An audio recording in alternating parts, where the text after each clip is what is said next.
Andor, van het Lokwenske. Bij mij Cambuur in de play-offs? Nee. Dat titelstrijd in Eredivisie, PSV, waarom? Nee, Joert, de 300ste oorlevering van de Sportcast. Tuurlijk, een jubileum. Een jubileum. En wat voor gast, hè? Zeker, daar zit hij, vriend van de show, Sander van der Heijden. Maar zullen we opzitten, want ik mag naar Den Bosch. Aan tafel.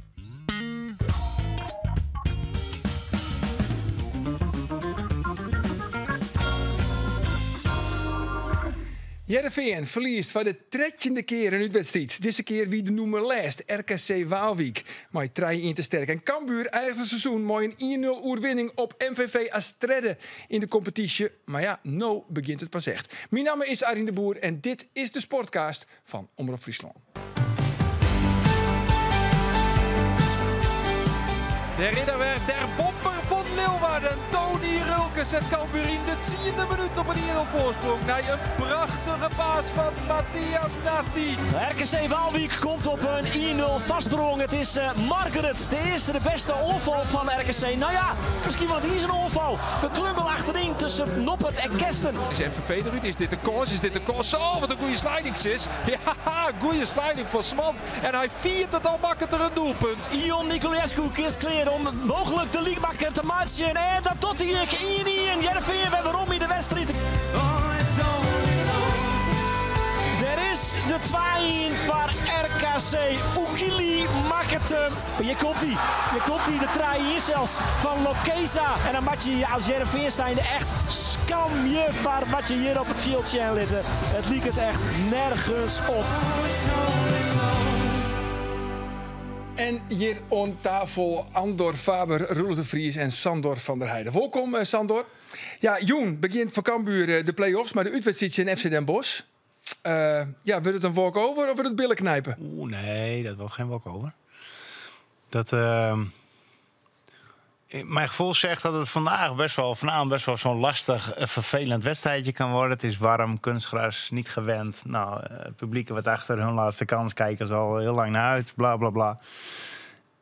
Maar dat het toch nog gewoon een normaal resultaat kan worden. Bijvoorbeeld gelijkspel of misschien nipt winnen. Maar dat gaat allemaal niet makkelijk. En dat het dan vrijdag wel afgemaakt wordt. Dat geloof ik wel in. Eén keer eerder begon Cambuur ek in de play-offs in FC Den Bosch. Dat wie op 16 mei 1998, uitslag 1-2. Bijzondere wedstrijd, want... En toevallig kreeg ik een appje van een week. Ja. Dat is echt zo. Maar die wedstrijd, die weet ik echt nog wel. Maar ik wist niet dat er tussendoor natuurlijk nooit meer een die clash was. Maar dat was volgens mij dat was... waar de uitsupporters niet zitten, dus de andere goals, zeg maar, daar scoorde ik. En volgens mij was het een corner of scoorden we ook uit een corner. Wie die debuut in de play-offs? Die debuut in de na-competitie. Okay. En dan scoorde het inderdaad.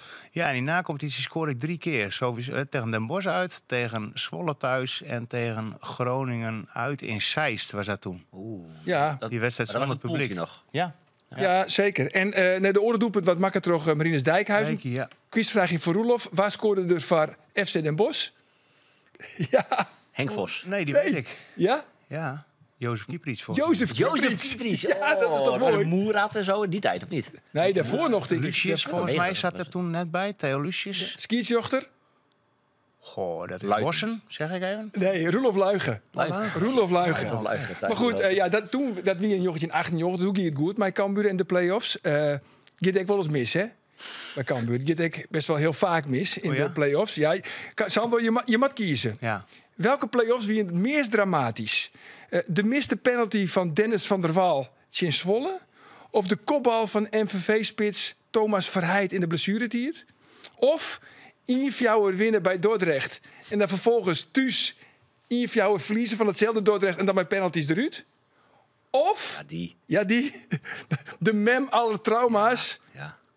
3 juni 2009, Rode JC. Ja, dat is persoonlijk, die is natuurlijk wel pijnlijk. Alleen, ik zeg toch Dordrecht, omdat die penaltyreeks met Roda was natuurlijk, dan ben je er zo dichtbij. Maar daar had de club ook niet meer bestaan. Dus uiteindelijk is dat gewoon een hele goede uitslag geweest, toen de tijd. Want dan waren salarissen van alle selectiespelers zodanig omhoog gegaan. Dat stond in contracten. En Rietstra overleed toen. En dat wie in Olje nog uitspraken, die makken wie een trog, dus Alex Pama. Ja, nee, maar dat was allemaal keurig. Alleen Rietstra, die die overleed. En ja, dat was wel... dat was een strop voor de club geworden anders. Dus uiteindelijk is dat niet een strop in een nacompetitie geweest... maar eigenlijk een geluk voor de club dat het niet gebeurd is. Ja, en het bijzondere is natuurlijk wel Dordrecht. Dat verzin je niet. Ja. Nee. En dat gebeurt één keer Fjouwer in winnen en dan thuis Fjouwer in verliezen. En hoe En kan dan met dat? strafskoppen eruit. Ja, en je denkt, hoe is dat mogelijk? Maar dat gebeurt nooit weer. Ja, volgens mij waren Arne en Sipke toen trainer. Ja, Haken, volgens mij. Of Haken? Ja. Nou ja, weet je, ja. Ja, Arne en Sipke, wie een trainer, doet Thomas Verheid voor MVV die kopbal. Oh ja, nou ja, zeg het maar. Verzin het maar. Nou ja, goed. In elk geval... het Bedankt, dit jouwt hoop voor de komende week. Ja, dus, ik wil top. helemaal zeggen, het zou heel onverstandig wezen om te zeggen dat Cambuur als favoriet de play-offs ingeeft. En toch, als je treden worden in de eerste divisie... Ja, dan jij je wel bij de favorieten, toch? Ik bedoel, dan kun je er verwijren in. En natuurlijk, het zijn wedstrijden op zich. En hel je nog maar clichés uit de kast. Maar als je de beste ploeg uit de KKD binnen... die het om die play-offs meedoet... ja, dan jij je gewoon bij de topfavorieten. Ja. We zijn er om tijd, jongens. We gaan naar de stellingen. En de allereerste is voor Andor. Sorry, Roelof, kom aan bij die weer waarom. Mark Diemers, Andor. Mark Diemers had het beste seizoen uit zijn carrière achter de rug. Nee. Nee. Roelof, maatje die in Zwargen. Heerenveen helpt gewoon de play-offs. Maar als die Wolfswagen is, maar hij net samen de play-offs. Oh, oké, dus het is nee. Sandor, ik snap wel dat Cambuur Johnny Jansen had wel als assistent van Henk de Jong. Goh. Ja, Ja. waarom niet? Ja. Andor, Harkema's boyspits Kian Visser is beter dan Jerry Hilteman. De scoren 4 keer van natuurlijk iets. Van de meeste Ja. kiezen we dit. Excelsior 21 uit. Nou, misschien wel beter als de net fitte Hilteman die het Cambuur nog had. Oké, Dus leven gewoon ja, sis. Ja, oké, Roelof. Ik voel de bezit om eens kwam hem op Memmedooi volle leuker als de wedstrijd RKC Heerenveen. Nou, wie kwam en blijft hebben. Dus dat is mooi pijnlijk, hè? Oh, sorry. Mooi, ja. mooi dat je ook meeleeft. Ja, nee, dank je. Maar Maar stel, Maar stel, ja, maar stel. ja, dan wel. Ja. Oké, sorry. Dat is En goed dan- op de hichte van die collega's. Ja, excuus keurig. jongens. En dan de laatste is voor Sandor. Een treddeplak is mooi, maar Cambuur had niks te zieken in de eredivisie. op dit moment is dat helemaal waar, ja? Hebben ze er niks te zieken? Nee. Nee? Dus dan is het een ja. Maar goed, Roelof, dat vies toch niks, hè? Als mensen dat zei ze. Ja, nee, echt. Nee, maar ik zou familie op een redactie. Ik heb een hekel aan auto-opmerkingen. Zoals Cambuur en Heerenveen. Als Cambuur promoveert en Heerenveen heel het Europees, dan denk je van, nou, Heerenveen had niks in Europa te zieken. Of Cambuur had niks in de Eredivisie te zieken. Maar dat is toch niet relevant? Je wilt altijd het hoogste halen. Dus je moet er altijd voor gaan. Nee, maar dat is wat anders. Oké. Nou, dan ben je er. Kijk, tuurlijk gaan alle spelers, staf, supporters, directie, alles gaat voor promotie. Ja. Laten we dat even opstellen. Alleen, ik kan je nou over zeggen, op het moment dat ze promoveren, dan is het een week feest en een jaar ellende. Nee, natuurlijk niet. 100%. Zo is de jaren ellende dan. Waarom? Als Cambuur promoveert? Ja. Waarom is dan een jaar... Noem mij één goed argument waarom het dan een jaar ellende is. Nou, omdat de selectie bij far niet goed genoeg is voor de Eredivisie. Nou en? Nou, dus moet je wel... Dus afbellen, gewoon niet gaan. Nee, maar dan moet je dus een nieuwe selectie hebben. Ja, dat Maar klopt. dan hebben ze Lars Lamboy voor onhellen. Ja, maar daar moet je wel geld voor hebben. Ja. En als je naar het stadion kijkt, dat is nog niet af. Er komt wel wat geld vrij, maar dat is altijd zo geweest. En dat is ook logisch. Dat, bij de Graafschap was dat zo en bij Cambuur zo. Op het moment dat je promoveert. Bij Graafschap was het ook zo. Jongens, er komt nou echt geld vrij. Nou, hartstikke mooi. Ik kan eigenlijk investeren. Nou, dat geld moet toch vrijkomen. Want Nou ja, maar wij dan zien stel er je niet het de meest- stuiven. Wij stel- zagen er niet de stuiven van. Stel je in het meest negatieve geval, er komt geen geld vrij. Nee. Is dan mooi weer een jaar Eredivisie gespeeld. Ja, klopt. Ja, dat hartstikke mooi? leuk. Ja, maar Ja, en dan Als ga je- supporter ben ik dat... Ja, maar als Nee, supporter... nee. Sander, luister nou. Nee, maar Als je Roelof- supporter bent van Cambuur, dan wil je gewoon naar Sparta uit. Nee, ja, en dan wil je klopt. thuis tegen Ja, Utrecht spelen. En klopt. niet dat top Oost. Nee, klopt. Daar wil je wel spelen. Daar wil je wel spelen. Maar dan heb je uiteindelijk eind van de rit heb je 34 wedstrijden, 5 punten. Ja. En dan eigenlijk in oktober is het al van... Ja, maar jongens, dit is niet goed genoeg. En kom maar op, je moet vechten voor je club. En dan krijg je dat. Want zo werkt het. En het ligt aan de trainer, of het ligt aan die... of het ligt aan Lamboy, of het ligt aan iedereen. Maar soms is het gewoon niet goed genoeg. En is er geen geld. En ik snap wel dat je na een jaar in de Eredivisie... Ja, meegelopen hebt. Maar je keldert keihard weer naar beneden. Dus je... Maar Met denken ze deze- bij met deze Sandor, selectie. denken ze bij Cambuur er Sorry. extra oer, zoals Stoder Tingst? Nou, kijk, als je het mag invullen... Het zou fantastisch zijn als je het zelf mag invullen en zeggen van... nou, over 3 jaar, jongens, alles is klaar. Het stadion, alles staat, fundament staat. Sponsoren, er komt zoveel geld binnen. Je kan structureel een goede selectie kan je neerzetten. Spelers die verkocht worden, kan je 80% van het transferbedrag kan je gaan investeren... in plaats van dat 80% naar investeerders gaat. Ja, dan is het een heel ander verhaal, hè? Maar dat kan je niet invullen. Dus je kan niet zeggen, nou, over 3 jaar doen we het wel, jongens. Zo werkt het niet. Nee, maar was toch ons Sander Vegers, dat zullen ze natuurlijk bij de club net roepen. Van wij willen eigenlijk net omheen. Maar was van de meesten binnen de club juist, is wel dat ze zeggen, nou ja, volgend jaar zo beter uitkomen. Want dan ben we verder.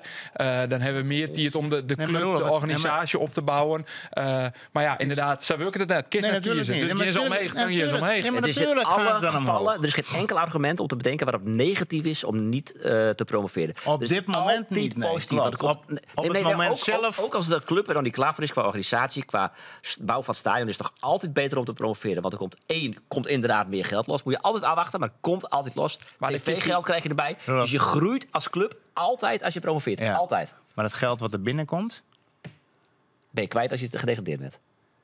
Nou, extra hard. Maar dat geld wat er binnenkomt... het geld dat binnenkomt op dat moment... gaat niet naar de selectie. Want het gaat naar... Stadion. Investeerders. Er is nog een spelersfonds. Leningen. Ja, maar dan gaat natuurlijk ook geld naar de spelers. Ja, maar Maar als club groei je in totaal wel. Ja, maar daar kan je 1 Mark Diemers van betalen. Ja. Nee, maar je moet groeien als club. Dus als je als club promoveert, groei je hoe dan ook. Er is geen enkel scenario dat is dus de vraag. Als je groeit... De kist is van... stel, Cambuur promoveert wel volgend jaar. Ja. Dan is inderdaad meer van de schuld aflast onder de gemeente, onder het spelersfonds. Dan hoort inderdaad meer hoe er spelers verkepen. Dan is de kans groter dat in de eredivisie bloost. Ja. Stel, de promoveert nou... En ik ben net zo zwart-wit als Sander dat ik ze kegelen de reliquie in het eerste jaar weer uit. Want ik denk bij een aantal geruchten omkepen dat is niet alleen komst. Dus juist het ook nak, die gaan ons 8e omheen en die handhaven haar wol. Juist het vaak in het eerste jaar. Maar stel, de degradeert wel in dat eerste jaar. Ja, dan haast wel een groot probleem. Want dan zakken het weer enorm in de inkomsten. Daar is een heel soort klopt, is feitelijk al juist. Plus, wat Sander zei, dus de sfeer om de club, die is ik een stuk minder. Maar die investering... stel, er komen investeringen vrij. Dat kan. Ik heb het nog niet echt meegemaakt eerder. Maar stel, maar dat zou bijvoorbeeld kunnen, hè, met Pieter of zo. Dat is een onzekere factor. Ja, maar het zou wel kunnen. Maar Pieter Kooi, ja. Maar als jij... je hebt een aantal spelers die zeker dat niveau kunnen gaan bereiken. Hè? Dus dan heb je het over Machera, in mijn beleving dan. Een Pauwels, Thijs Jansen. Het zijn jonge jongens die uiteindelijk echt wel zich nog door kunnen gaan ontwikkelen... om dat niveau makkelijk aan te kunnen. Maar het kan ook zo zijn dat ze verkocht worden. De kans is heel aanwezig. En dan is het probleem. Voor 5 ton. Ja. Of voor 6 ton. Laat het 7,5 kun je weer opnieuw investeren. Nee. En daar gaat het mis. Maar je investeert het altijd, want je investeert het in het stadion. Dus je investeert het in de club. Dus je groeit als club altijd. Dat klopt, als club. Maar je hebt ook een selectie nodig om ergens toch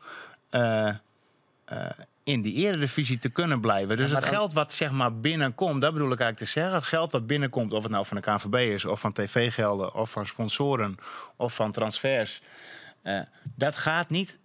Het grotendeels daarvan wordt niet geïnvesteerd in een selectie. Super zelfs, want daarmee groei je op lange termijn als club. Die punt is natuurlijk, maar op een gegeven moment waren je hem kampioen, Sandor. Ja. Do en Henk. Ja. Bijvoorbeeld de ploeg van Robert Muren, om het zo maar even te schetsen. Ja. Toen tocht je hem echt dat je hem de kleer van wijze zoen. Ja. Maar 2 jaar later degradeerde je hem alsnog. Ja, maar uiteindelijk je bent er nooit heel en kleer voor. Het is net een pijlen. Nee, klopt. Dus als je ervoor gaat, je moet er altijd voor gaan. Hè? Begrijp me niet verkeerd. Maar als ik nou mag kiezen, dan had ik gezegd van, als het stadion nou straks helemaal klaar is. En al die skyboxes zijn klaar en alles. En er komt echt geld binnen, zeg maar. En je kan... je overtuigt mij niet. Nee, maar ja, dat is mijn mening wel. Want dan heb je wel veel meer kans om uiteindelijk een goede eredivisieclub te worden. TV-geld nog even. En je houdt een stukje tv-geld als je degradeert. Dat ook nog. Maar als je nou die jongens al je verkeepje, een Mercera en al die jongens die zo correct neemt, dus dan wordt het tijd misschien wel om te investeren in Kian Visser? Nee? Nee, natuurlijk net. Nee, nou, dat is de topscorer van de tweede divisie. Ja. 29 Er zit doelpunten. dus nog een tweede divisie tussen, waar hij flopt is bij IJsselmeervogels, bij Dovo. Dat hij alweer redenen werd hij hem Jerk wel uitlutten had. Hij scoorde 4 keer in Excelsior. Ja, hij is nou maar- in de vorm van zijn leven. Het is een echte Ljouwerter en hij wolvol. Zo makkelijk is dat alweer net. Dus ik is vind het hartstikke grutter mooi dan je voor denkt, hem. En ik vind het, de bravoure die hij had, vind ik ook heel mooi. Dat hij uitspreekt van nou, ik had toch wel een belletje van Cambuur verwacht. Maar niet realistisch. Punt. Niet realistisch. En dus gewoon in Den Bosch, gewoon weer Tony Rutte. Oh, telefoon jongens. Oh. Je vist hem? Ja, ik weet het. Ik weet het niet. We gaan het wel horen. lezen. Ja, maar waar hebben wij het genoegen? Hoi, het is mij, Jan Sjerksma. Hey, Jan Sierksma uit Dokkum. De assistent-trainer bij AZ. Allereerst Lokweeske, Jan. Dankjewel. Want we hebben deze week die contract verlengd. Onder Simmer van 2028 bij AZ. Daar is het goed. Nou, die zin daar in Alkmaar. Zeker weten. Ja, We ben je met mooie dingen bezig. wat voor mooie dingen alweer. Nou, valgestoot voetbal een beetje. Ja, je hebt de bekerfinale verlengd en je hebt nou... Al lekker dan. Ja, ik denk dat wij een heel mooi seizoen draaien. Ja. Helaas inderdaad de bekerfinale verlen. Ja. Maar in Europa natuurlijk... in Europa League tot de achterfinale kan mooie wedstrijden spelen. En helaas in de competitie wel wat teleurstellend, mag ik eerlijk zeggen. Maar we werken hier maar in een hele jonge groep. Hele jonge groep spelers. En ja, dat belooft een prut en moois voor de toekomst, denken we. Ja, toch kan ik me ook wel voorstellen, Jan, dat er misschien wat interesse is van andere clubs. Die namen we het ook wel eens neer bij Cambuur. Wat ben eigenlijk die ambities? Was het ergens als haartrainer onder slag of meer een carrière zoals Sipke Hulshof? Nee, mijn ambitie is uiteraard om uiteindelijk als hoofdtrainer onder slag te gaan. Maar ik ben voor het hier en nu heel erg blij met de situatie hier bij AZ. Ik heb een mooie rol in de staf en ik kan me hier goed ontwikkelen. Dus op dit moment ben ik heel tevreden met hoe het hier op dit moment gaat. Ja, wie er eigenlijk nog andere clubs geïnteresseerd in die? Nee, dat is net het moment, vind ik, om daarop op in te gaan op dit moment. De focus moet vooral lezen op AZ. Ja, nee, dat snap ik hier om, maar het wie dus uit tussen de regels toch. Jij hebben wel dat er interesse wie. Nou, dat is dan die invulling daarvan. Ja, nee. Maar de mast toch op eigen voeten staan, Jan. Want de heeft dat diploma, de heeft al een heel soort ondervindingen opbouwd als assistent bij AZ. De heeft de beloften van AZ qua dien. De best wel klaar voor de volgende stap. Nou best nog weer een peer hier assistent. Dat zou samen kennen. Alleen nog, zat ik al zei, we hebben gewoon echt een hele mooie groep. En die spelers waar we mee werken, daar heb ik natuurlijk in de jeugd ook al mee werkt. En we zijn van plan om je machinaal iets moois deel te zetten. Dus op dit moment is dit de situatie en ben ik daar heel blij mee. Of hadden ze die de tassissing die en daar sto Maarten Martens opvolgje kerst dat die ooit een keer ophoudt? Nee, dat is geen tassezing, want die tassezing hebben we eigenlijk nergens dienen. Alleen nog, als die in de geschiedenis van de club is, dan zus wel hoe dingen zich ontwikkelen in het verleden. En ze krijgt ook al zei, ik ben verantwoordelijk voor het tactische gedeelte hier bij de eerste helftal.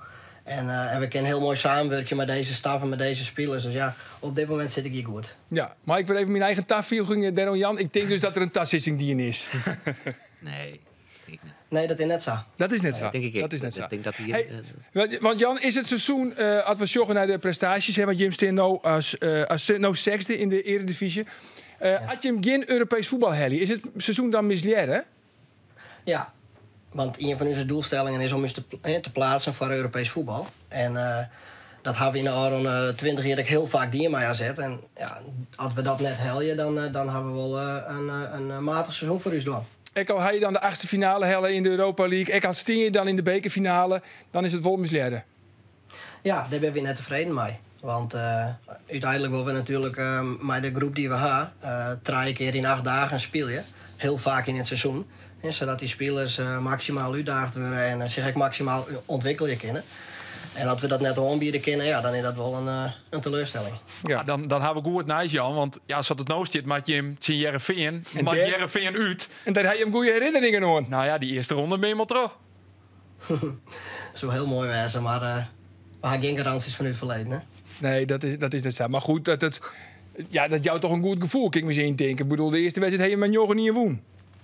Ja, maar we hadden geen Tabelenza spelen hè? En nog net zo lang lien en dat ging wat minder goed. Dus, Ja, maar uit en thuis, hè, dat is een wereld van verschil, jong, bij Zonder Jereveen. Klaasje weer dat toen. Hè? Daar zit zeker een verschil in, dat ben ik mee eens. Ja. Sjost er wel eens naar Cambuur of heeft er eigenlijk geen tijd voor? Ja, te weinig.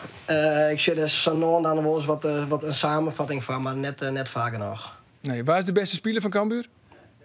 Mark Diemers. Mark Diemers. En hij is een beetje kans, denk je, in de play-offs? Want die beginnen, Joen. Dat denk ik wel. Als het redden was in de competitie, want dat is er volgens mij worden, dan had het zeker kans om die play-offs te winnen, lekker bij. Oké, nou, dat jou dus dan wel een goed gevoel. En Estje Ja, dat Pauwels ze bij kans hem op het hebben. lijstje, Jan. Want dat we toch wel suggereerd dat AZ dit seizoen een aantal keer voor hem op de tribune zitten had. Net dat ik weet. Oh, Oké. of dan wist net alles, of dan is het net zo. Nee. Ja, een van de twee, hè? Ja, Maar ik hou me daar net al te vol mee bezig, eerlijk zijn. Oké.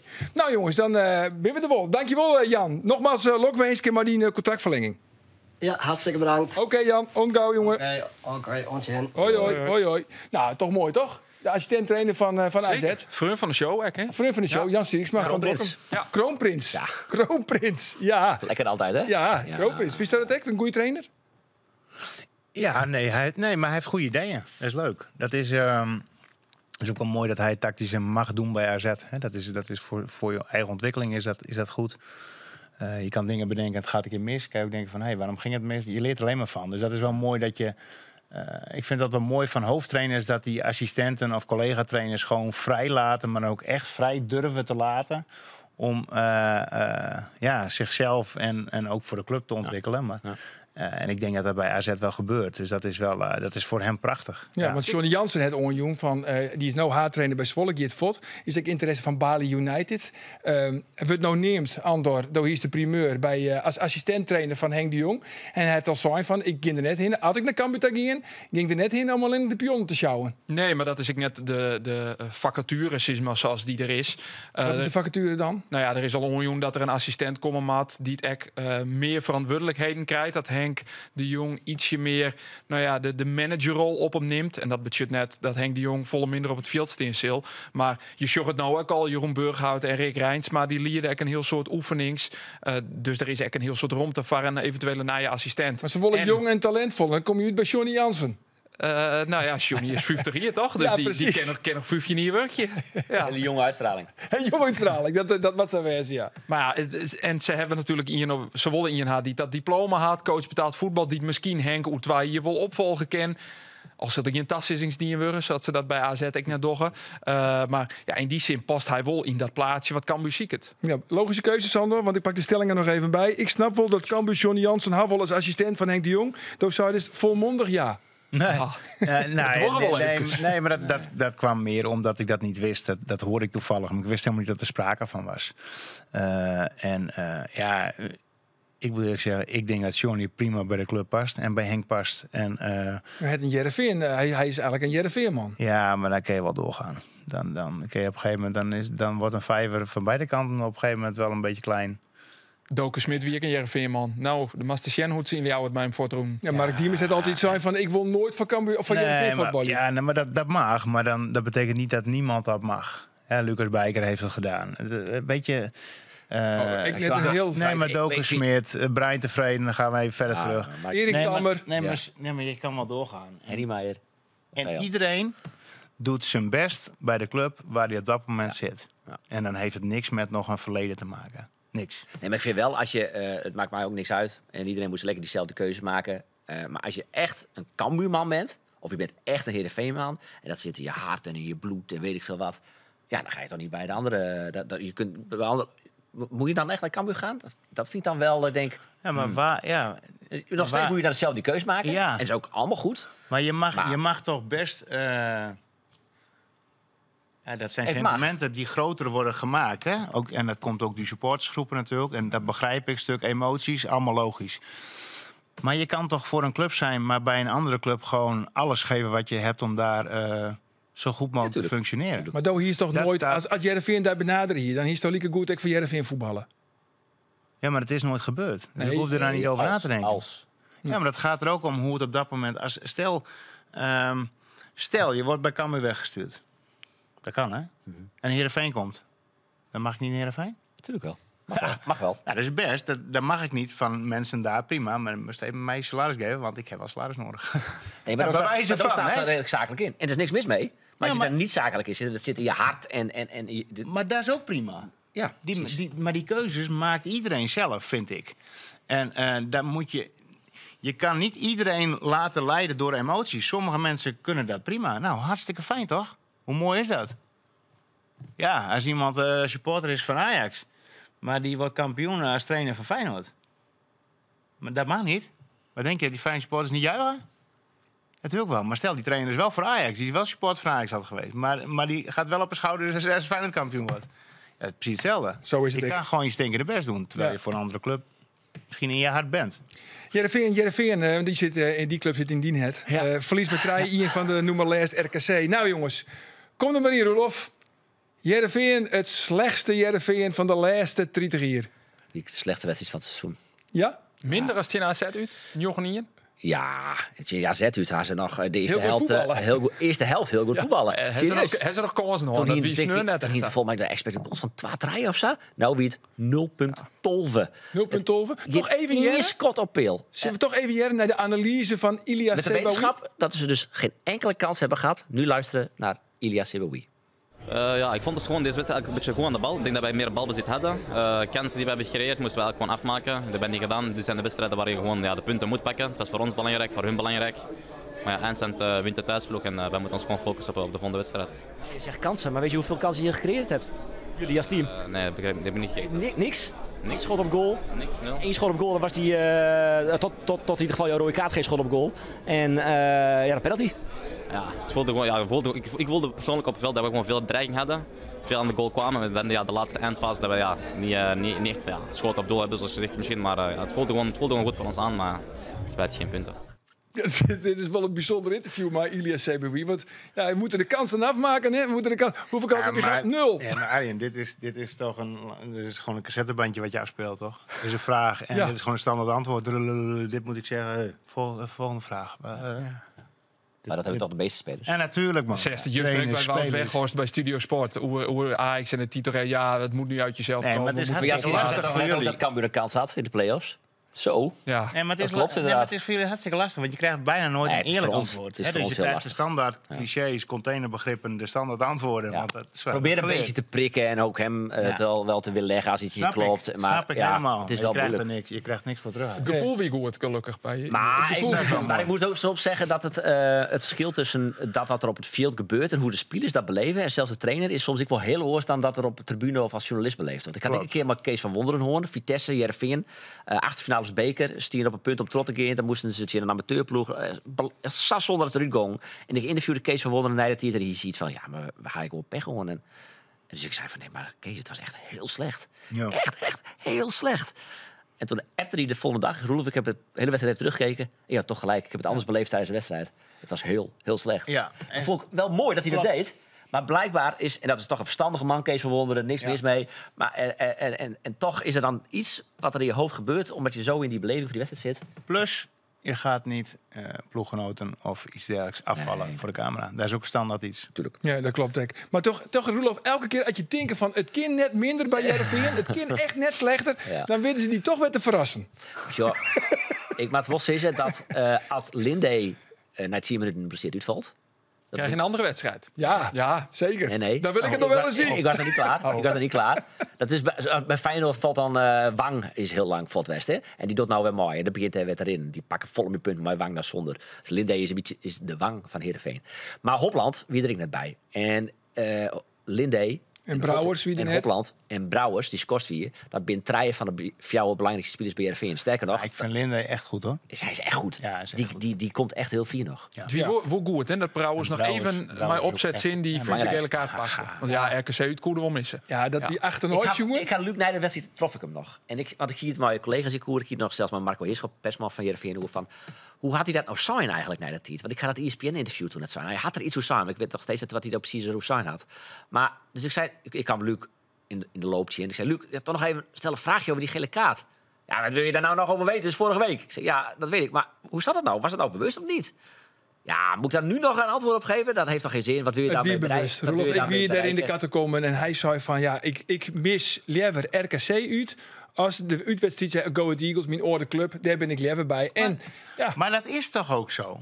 Nou, Ja, dat maar is wel dat- Nee, maar dat mag maar dat is toch zijn Dat mag hij persoonlijk... Ja, vinden. tuurlijk. Tuurlijk. Nou, maar dan pak je net maar opzet in een gele kaart zodat je het Ja, in maar RKC is het met scores opzet? binnen. Nou ja, dat Ja, kan dat maar is zo het. Dat heeft die geïnterpreteerd scenario worden. zijn. ja, dat had hij zo en met een opstootje. En hij dacht van ja, ik zit nou in een opstootje. Nou ja, ach, weet je, dan ga ik nou terug. En dan pak ik die gele kaart, ben ik net bij het in RKC. Maar Mooi in mijn een oude club. opstootje zal je dat nooit bewust denken. Nou ga ik door, nou ga ik door, nou ga ik door, Ja, maar nou hij ga ik zocht door. hem nou. echt nog op. Dit was ook. Maar- Dit leidde heel dik En op. dan nog vind ik het ook nog wel mooi.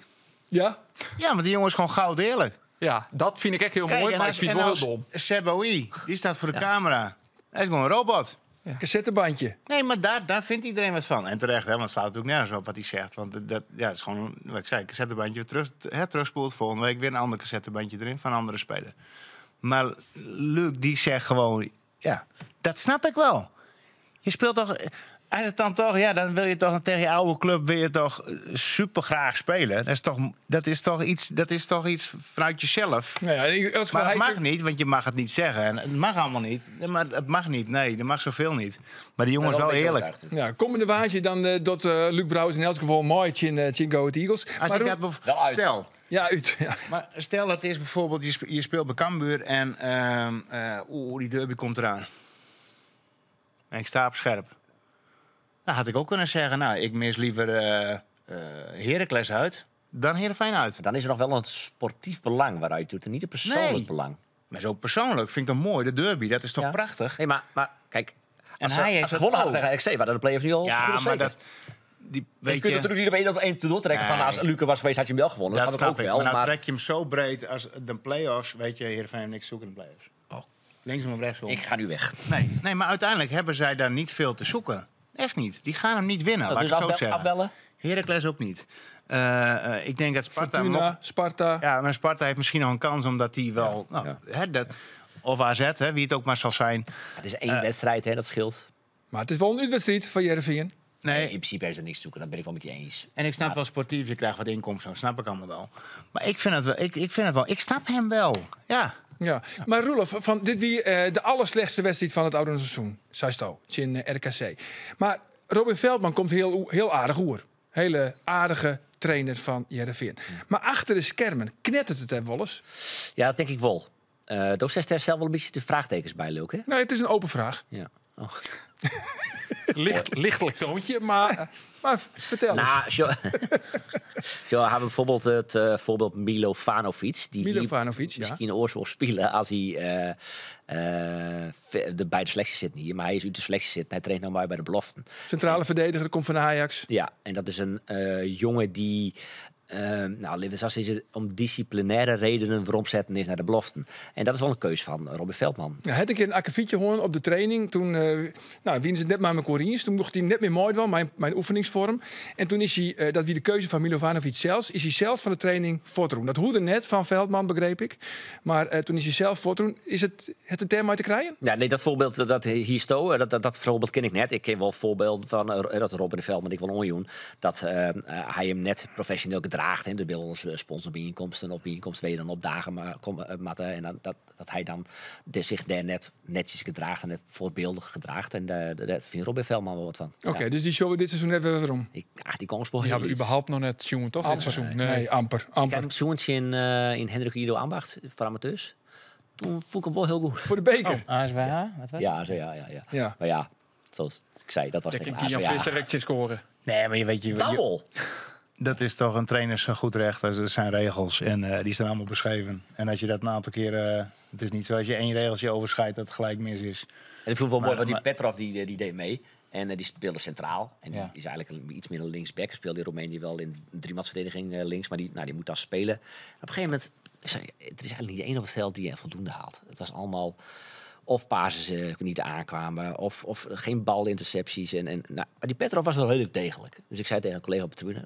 ik denk, de enige die een 6 haalt... is Petrov. En op het moment dat ik het zeg, balverlies. Ja. Het was zo slecht. Ja. Maar helpt Heerenveen nog de play-offs? Nou, ik match er echt... De vrienden Wiekers hier weer op tafel van... Toen praten we al alsof Heerenveen naar de play-offs ging. Dat zag ik toen uit de eerste maar mijn rekkersom. Dat heel erg lastig wordt. Ik denk Dat snapte je niet in die rekkersom van mij. Nee, dat klopt. Maar dat Ik snap Roelof wel vaker, maar dat geheel terzijde. Maar dat... Nou is het er vanaf. Ze moeten zeker 1 keer winnen Ja. om de play-offs te halen. Die kans is heel groot. En En dan moeten ze dus winnen van Feyenoord Go Ahead dus. uit of Feyenoord dus. Ja, jou zou- Go Ahead Eagles is een uitwedstrijd. En jou zou de meeste kans in Feyenoord dus. Zin de oud-trainer Robin van Persie. Ja, dat wordt echt een beladen duel. Dat wordt een mooie Daar heb ik wedstrijd. wel heel veel zin in. Ja, we gaan nog even weer naar Cambuur. Want Pauwels is er in elk geval net bij. Had een blessure. Eerst even jaren naar Henk de Jong over de blessure van Pauwels. Die had een blessuretje, dus die kan mooi net spelen. Hoe groot is dat gemis? Want hij is natuurlijk wel een van de creatieve jongens van je. Ja, maar wie er niet is het niet. Hè? Dus ik jaren dat en 1 seconde later ben ik al teruggeschakeld. Hoe hast er schakeld? Waar we het zien vervangen? Ja, dat is ook mooi. Hè? Dus dat zullen we mooi hoe we dat doen. Maar dat ken ik wat jou weer orenkansen op een oren manier ding te doen. Hè? En hoe stappen zij terug en hoe kunnen wij deze broek vermijden? En tegenstander zet is vaak helemaal onder druk, zodat we dwongen worden om lang te spelen. Nou, daar hebben we nou ook wat oren ding met doen. Hoe slim is die blessure van Pauwels? Zouden de vrede wel waarbij wij ze kennen? Vreed is er erbij. Als we het nodig doen, dan ben we misschien 3 weken kwijt. Maar vreed is hij erbij. Ja, dit is geen robot-antwoord. Dit wie Henk de Jong. Ja, hij wil het zelf nog net zeggen, waar te vervangen wordt. Maar wij weten het al, toch? Ja, laten wij het allemaal zeggen. Laten wij het allemaal zeggen. Dat wordt Ilias Alhaft. Ilias Alhaft. Ja. En waarom net bijvoorbeeld de Wiebe Kooistra? Die zullen de ex-spelen kennen, Die toch? zullen ex-spelen kennen, ja. Nou ja, ik kies zelf wie bij Kooistra de ek wil Sjen won. Maar goed, als je naar dit seizoen joggen en de rangorde Kooistra die mij zo en dan als het 10 minuutjes invallen, had het nog net echt volle meer kansen krijgen. Alhaft is in principe de eerste invaller voor ihn. Dus die zit nog wat heger. Dus in die zin is het logisch. Maar ik kies Kooistra, ik wil Sjen won. Sandor, met Kooistra, Wiebe is wel heel rap. En hij heeft zelfs van meer gypt in je spul. Ja, dat klopt. Nee, dat klopt wel. Alleen, ik hou altijd zelf wel van een linkspoot op rechts. Hè, die in ieder geval fijne voetjes heeft, die ook ergens ballen neer kan leggen. Nou, Alaf die heeft het natuurlijk wel op rechts. Hè, met Machera die in de overlap kan komen. Mooi treintje. Ja, een mooi treintje. Ja, zonder tik. Gewoon een effectief treintje. Dat is wel belangrijk, een effectief treintje. Maar Kooistra zou op links kunnen. Maar op het moment dat je geen... dat Den Bosch ervoor kiest om niet volledig overal druk te zetten. En je hebt geen ruimte in de rug. Ja, dan wordt het voor Kooistra wel iets moeilijker om gevaarlijk te worden. Dus, en dan heb je... je kan meer beide kanten op, denk ik, met Balk en met Alaf dan dat je bijvoorbeeld Balk op rechts hebt en Kooistra op Ja, links. en hoe groot is nou het gemis van Pauwels? Toch een van de smaakmakers van Cambuur? Ja, dat vind ik echt zonde. Want ik vind hem altijd heel gevaarlijk. En niet dreigend, maar gewoon als hij de ballen heeft, hij kan er altijd langs. En hij heeft een hele explosieve versnelling op de eerste meters. Maar hij is ook nog over een lange afstand is hij echt snel, ook zonder bal. Maar hij doet heel vaak een beweging vanuit stilstaan. Is hij net volle gevaarlijker als hij op snelheid loopt? Ja, maar hij heeft het beide wel. Dan vind ik hem ook echt goed. Kijk, hij kan beide echt. Kijk, Isaac Alon had dat ook. Heel explosief, ook vanuit stilstand er langs kunnen. Want als jij zelf stilstaat, dan staat de tegenstander ook stil. Want als die wel doorrent, ja, dan ben jij nog helemaal vrij. Dus die staat dan vaak ook stil. En die moet ook dan wenden keren. En als jij zo snel bent, wat Pauwels heeft, dan heb je altijd toch wel weer een voorsprongetje. En, Wie heb je liever, Pauwels of Seboui? ik vind Seboui namelijk wel een goede speler. Ja? Ja, die heeft wel een hele mooie techniek. Een hele functionele techniek. Die kan, zeg maar, voordat hij een bal krijgt, die bal is onderweg. Die hoeft niet meer de bal te volgen om hem goed aan te nemen. Snap je wat ik bedoel? Daar hou ik al van.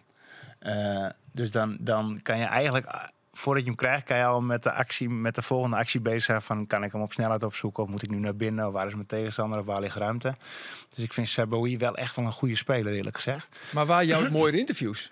Seboui of Pauwels? Ja, dat ontrint elkaar net zo vol. Pauwels noemde zichzelf de doku van... oh nee, dat haalde ik uit. Oh ja, dat heb je. Nee, maar Pauwels is een jongen, ik denk dat hij ook verkocht wordt, want hij is echt goed en hij is heel talentvol. Hij is jong. Jong België zit hij. Ja, maar deze is eigenlijk gewoon... Maar deze is ook te goed, denk ik, voor het rechterrijtje Eredivisie. Dat meen ik echt.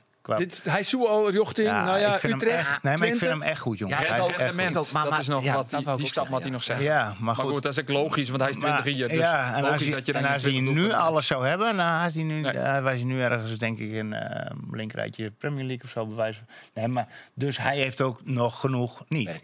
Maar deze jongen heeft in potentie.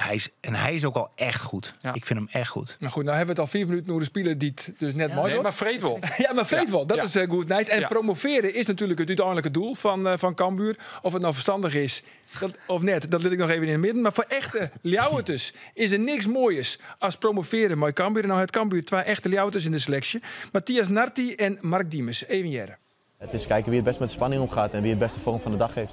Ik denk dat dat vooral bepalend gaat zijn voor wie er in de play-offs gaat winnen. En een slechte 20 of 30 minuten of een slechte helft kan je play-offs totaal vergooien.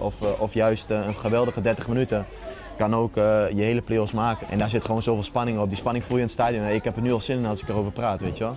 Gewoon heerlijk, man. Dit hele stadion, je voelt die spanning. Ik denk dat er nooit een favoriet is en meestal stelt de favoriet ook teleur. Dus ik zou ook echt niet willen pronken van wij zijn de favoriet. Alleen ik denk wel dat wij dit seizoen ons op bepaalde vlakken zo erg hebben ontwikkeld dat we wel een goede kans maken. Ik denk als we echt dat team blijven, dat we ook echt kans maken om die play-offs te winnen.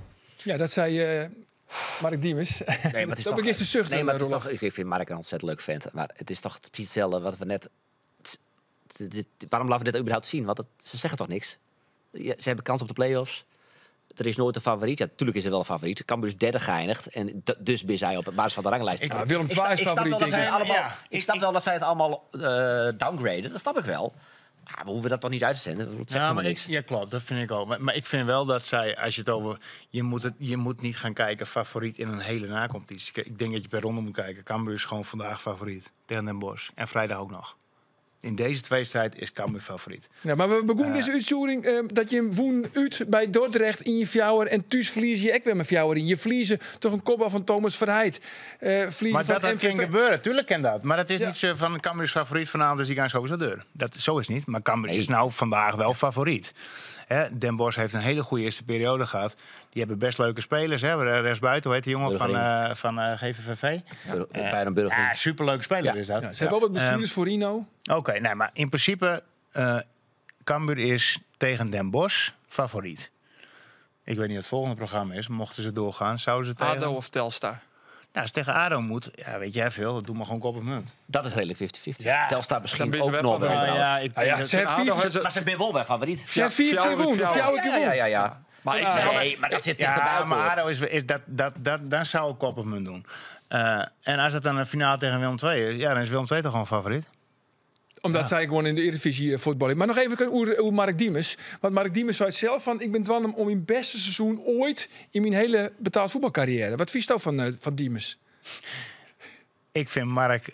ik heb met Mark mogen werken. Het is een superleuke jongen. Het is een hele technisch begaafde speler. 8 goals, jouw assist.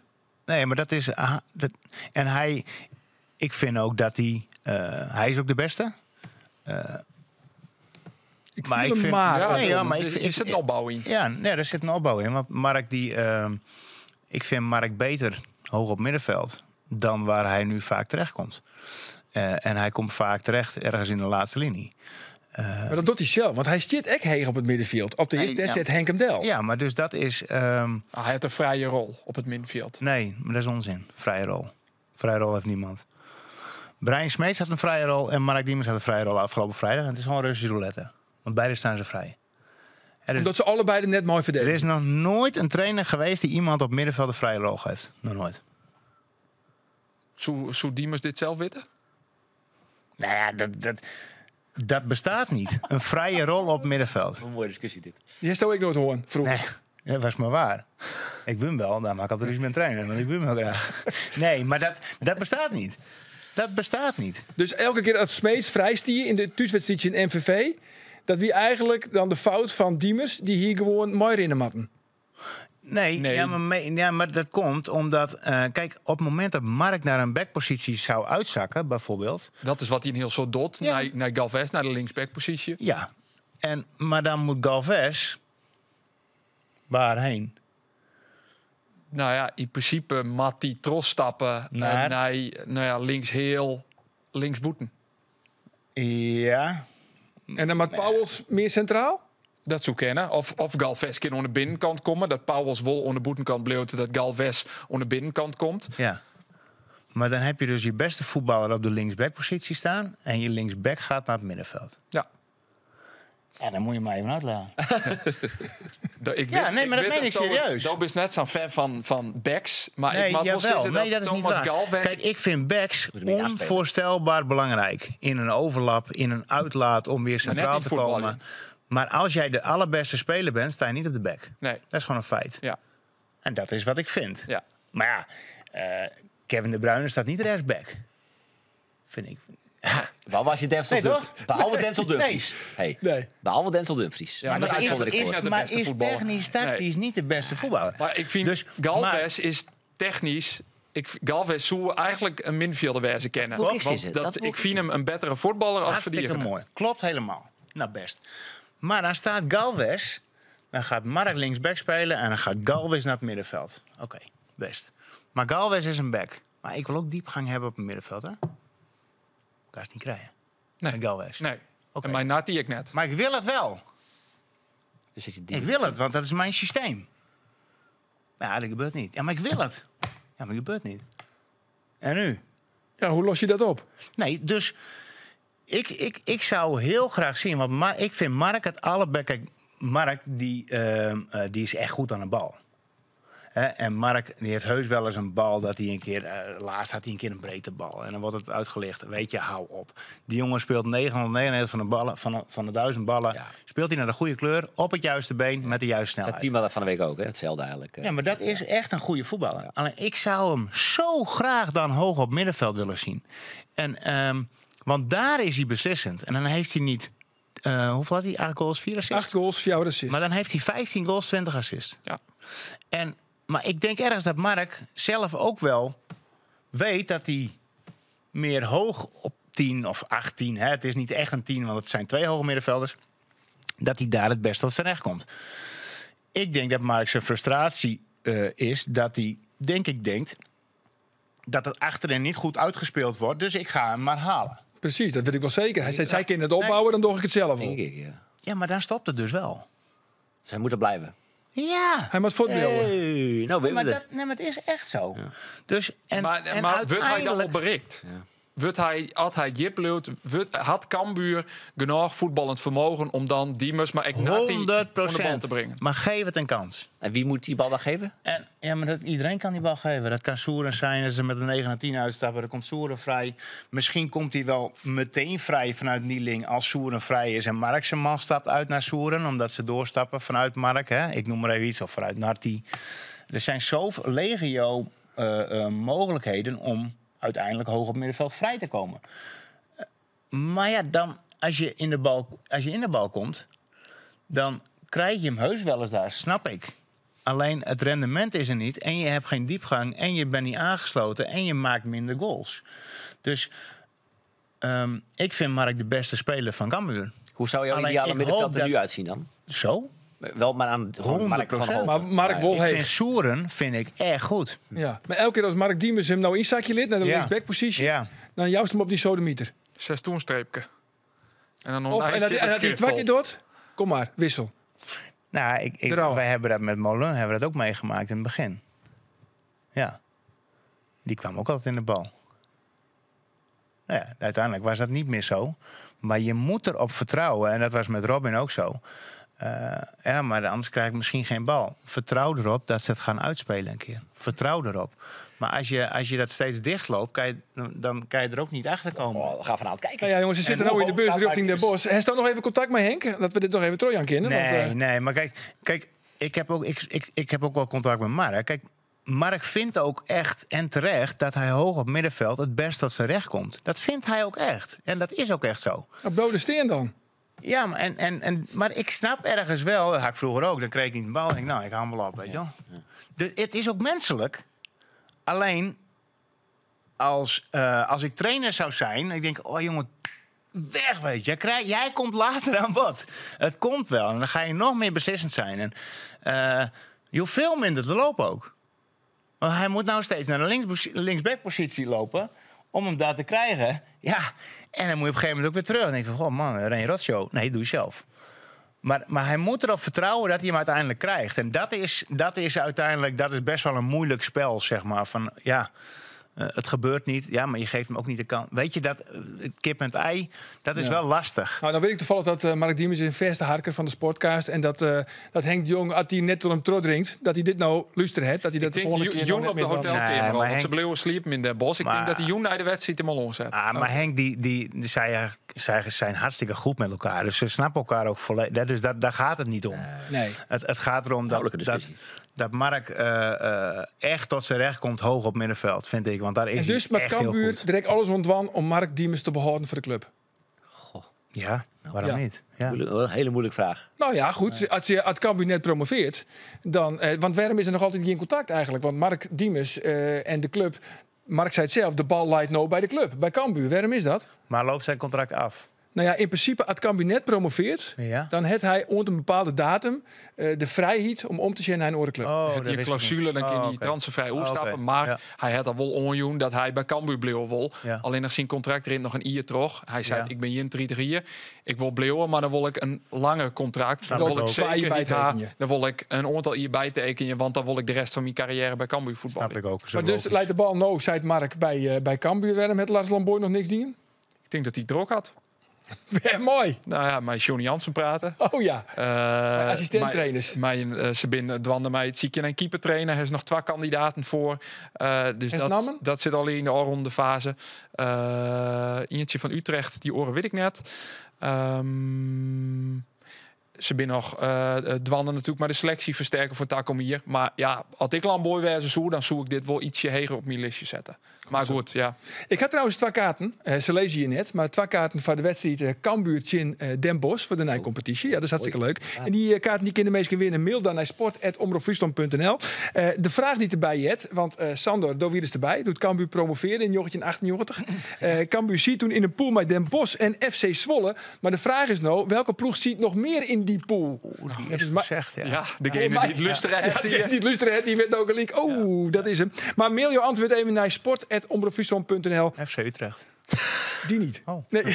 En dan kun je koersmatje op die 2 kaarten voor de play-offs. De thuiswedstrijd, de return, Cambuur, Den Bosch. Wat vlug insturen trouwens. Want we moeten hem nog versturen op die. Nou, 50 minuten, ja. Want je staat er gewoon uit het eind. Oké, maar ik heb nog een mooi primeurtje. Een primeurtje. Nou, dat durf ik ook op. Wat we de klok in beeld zetten? Eerst heel hoog en nu... Ja, het is eigenlijk wel een primeur als dat zou wel echt mooi zijn voor het voetbal. Voetbal in het algemeen. Ja, voetbal in het algemeen. Ja, nou ja, je hebt ons nu op. We zitten op het puntje van de stoel. Nou, dit is niet bedacht door Sander van der Heijden trouwens. Maar dit is serieus iets. Dit is door mijn zoon bedacht. En die heeft eigenlijk die zei, papa, er moet eigenlijk een regel veranderd worden in het voetballen. Nou, hoe oud is die zoon? Die is 10. Die wordt 11. Die wordt 11. En de idolaat van voetbal houdt van leuk voetbal, van goals. En die vindt dat machtig mooi. Nou, hartstikke leuk. En dan heb je dat Marco van Basten, die zegt over de tijd. En terecht, bal is uit, reguliere speeltijd. Bla, bla. Speeltijd. Ja. Maar Sil die heeft dus een idee. Hij heet Sil? Ja, hij heet Sil. Ja, komt bekend voor, denk ik. Zeker, mijn zoon heet Sil. Ja, dus het is hetzelfde misschien wel. Nee, maar hij heeft een idee. Dat is, moet goed luisteren. Dat is, hij zei, papa... ik zou het heel graag zo willen zien dat wanneer er als een ploeg wint, krijgt hij 3 punten. Andere ploeg wint 3 punten.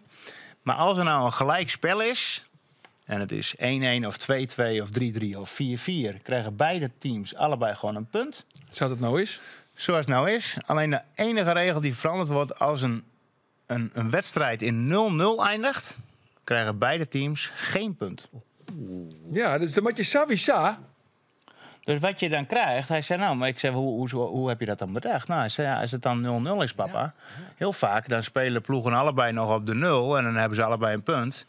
Maar nu heb je moet nu dan wel gaan aanvallen. Dus je hebt niks aan 1-0 verliezen is hetzelfde als 0-0 gelijk spelen. Dus je komt in een situatie terecht dat beide teams volledig voor een doelpunt moeten gaan. Ik ben voor. Wat uiteindelijk voor supporters leuker is. De amusementswaarde gaat omheen. Ja. Maar is het een idee of is het een primeur? Allebei. Nou, ik hoop dat het bij... Nee, maar Wordt het uitwerken? het is wel eens, ik zit wel eens te horen, maar ik vind dit serieus echt een vet goed idee. Dat meen ik echt. En dat heeft niks met Nederland te maken, maar het kan in de hele wereld kan dit. Ik zeg Sil van der Heijden, FIFA-president. Ja. Infantino opvolger. Infantino, de nieuwe Infantino. Maar 0-0 is gewoon bijna geen punt. Nee. Nou, we zullen het absoluut mooi nemen. En nou ja, goed, we zullen het een beetje promoten. Ja, denk graag. ik, hier bij de Sportcast. Ja. Goed, jongens. Help Ik heb nog een paar dingetjes. Ik heb nog de Daniel Karlsbak-index. Wist er even op een hichten? Daniel Karlsbak, die is natuurlijk van het winter. Is hier voortgegaan bij Heerenveen, naar Noorwegen. Scoort er natuurlijk aan de lopende band. Dat is altijd. Hoe is het mogelijk? Sarpsborg, die spelen dit weekendje in Hamkam. Hamkam. Hamkam. Nu even de grote vraag. Welke twee grootheden van de podcast zijn ooit bij Hamkam geweest? Nou, ik net, dus ik val hoor. Dat doen ze waarschijnlijk op diezelf. Andor en ik. Oké, Welke oud Cambuur en Heerenveen speler had bij Hamkamp spelen? Ik nog. Mooi. Ik denk dat Sander hem traint had. En bij Jubbegeer. En bij Jubbegeer. Veldballen? Oh, Jubbegeer. Jubbegeer? Geen enkel idee. Linkspoot. Linkspoot? Linksbuiten, ja. Go with the Eagles. Houtkoop. Zit hij bij Hamkam? Nee, nog niet meer. Maar goed, iets van Hamar, hè, is dit. Hamar. Ja, nou, het is in elk geval een degradatiekandidaat. Sarpsborg, die woen met 4-0. Karlsbak Nee. scoorde net. Oei. Maar het wisselen in minuut 73. En zijn vervanger die Bij scoorde 0-0? wol. Ja, bij 0-0. En de Jan de Boer-index? Ja, nee, heb ik net naar zoen. Maar Dovel? Nee, kijk net. Ik kijk net. Nog even Oesmand. Ja. Want ik vond hem eigenlijk helemaal net zo slecht. Die Floris Mand. Ik ben wel eens kritisch op Floris Mand. Zo. Maar ik vond hem nou echt wel goed in MVV. Hier mis ik in de tweede helft. Dat liet haast aan kans. Voor de rest hele goede wedstrijd. Vooral die sliding in de eerste helft op volgens mij Essayas. Voorkomt hij eigenlijk een doelpunt van MVV. Ik snap wel dat Henk de Jong steen liet. Ik al is Van Mullen nou weer fit. Het masker kan weer. Hij is geen zorro meer. Maar ik snap wel dat die Smant steen liet. Ja, want we had ook nog een Auski van hem naam. Hè? Net alleen van Floris Mand, maar van 12 orenspelers. Of tretjes zelfs. Ik dacht, horen nog wel spelers hoe. Dat werd in Den Bosch zoals je zoon. Dat dacht ik, dit wordt hopeloos. Ja, maar ze doen ook nog maar, hè? Oh, ze dat doen is ook pas nog na het seizoen. Ja. Maar Floris Mand had er nog kans om toch nog in opmerking te komen voor een eventueel Leeds contractje? Hij had al in het contract. Ik denk net dat hij nog in opmerking komt. Oké. Nou, vind je nog zaken, heren? Die we nog behandelen, Matte? Hebben we alles bij de eind? Ja? Nou goed, dan bloot er nog maar één ding oer. En dat zijn de overdenkingen. En de overdenkingen zijn door je matte kiezen. En we komen er net op waarom. De eerste is voor Roelof. Ja. Waar wordt er kampioen? PSV of Ajax? PSV. PSV? Ja. Oké, Sandor. Wat zoede stoot van? Assistent bij Cambuur? Of liever naar Bali United? Ja, ik stuur hem persoonlijk liever assistent bij Cambuur. Ja? Vreeg is toch niet in die soms wel eens graag naar snitstabbel. Ja, maar... En niet vliegen. En niet vliegen. Ja, ik snap het ook niet helemaal. Moest niet meer op terugkomen. Nee, kies ook met de taxi, hè? Kies ook met de taxi. De heft was beter in het vorige stadion. Goed, en de laatste is voor Andor. Want Andor dook hier aan zijn gelijk naar deze besturing. Stapsto in de auto. Even tempo, richting Den Bosch. De vraag is nou, een keuze. Heeft hij een lunchpakket mooi? Of wordt het een broodje bal bij Truckstop 8? Want dat lijkt toch een beetje op de route. Tinken nou. Dat lijkt op de route. Ik had de naam net bij Helien, dus ik geef voor het lunchpakketje. Lunchpakketje. Goed zo, jongens. Tiege dank, Sandor. Ja. Morgen is de virus. Draaien 100 afleveringen, jongens. Ja, dit een jubileum. Een jubileum. Ja. Ik heb er niks van vernamen in de hele uitzending. Nee, ik voel... Nou, ik heb telefoon van mijn bedankjes, felicitaties. Nee, dat Sandor eigenlijk niet. De marketingafdeling. Het gaat hier niet heel best. Hè?